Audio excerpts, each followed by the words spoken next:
Hello, my name is Sarah.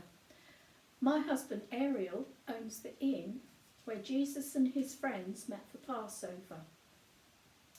It was Ariel who made the wine that Jesus poured out, and I was the one who made the bread. And after Ariel had taken the lamb to be sacrificed at the temple, I dressed it and prepared it and made all the dishes for the Passover meal.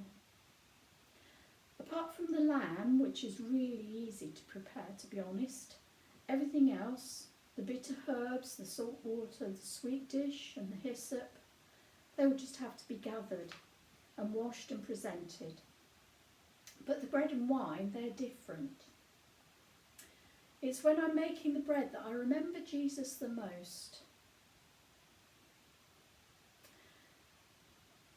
It takes so much effort and skill to make good bread. You need strong arms and hard hands to make good bread, to make the dough and knead it and pound it.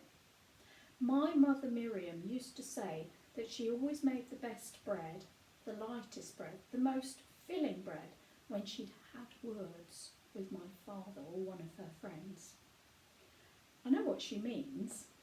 It's as though all the frustrations of life, all the disappointments, all the worries that beset you, all of these can be pounded out and poured into that dough.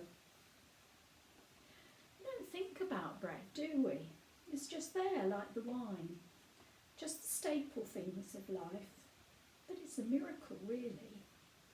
I mean, how often do we think about the greatness of God, who could provide us with that delicate kind of grass, which provides us hard little seeds, which can be ground into that life-giving, ordinary, miraculous stuff that we call flour, which makes the bread which we so often take for granted. And Ariel says it's the same as the wine in his vineyard. He says, when you pour out wine which is good, which is clear and deep and ruby red, you can almost smell the sunshine and the richness of the earth which were poured into the grapes as they grew,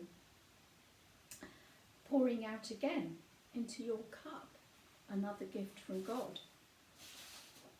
It's no wonder that Jesus compared himself to bread and wine then, isn't it?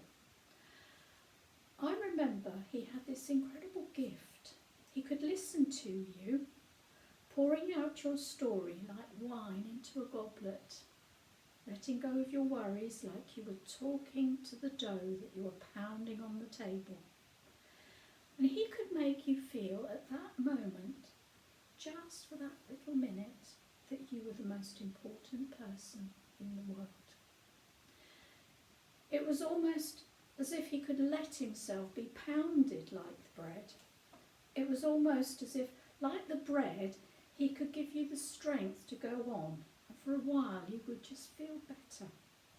It was almost as if he could let himself be poured into that wine, and listening to him was like having sunshine, life itself poured out all over you.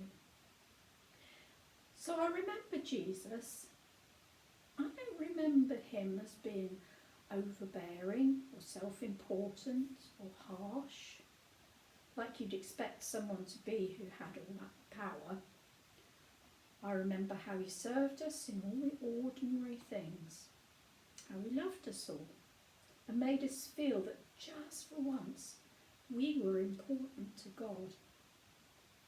I don't remember him when people talk about him riding into Jerusalem or when he cleared the temple.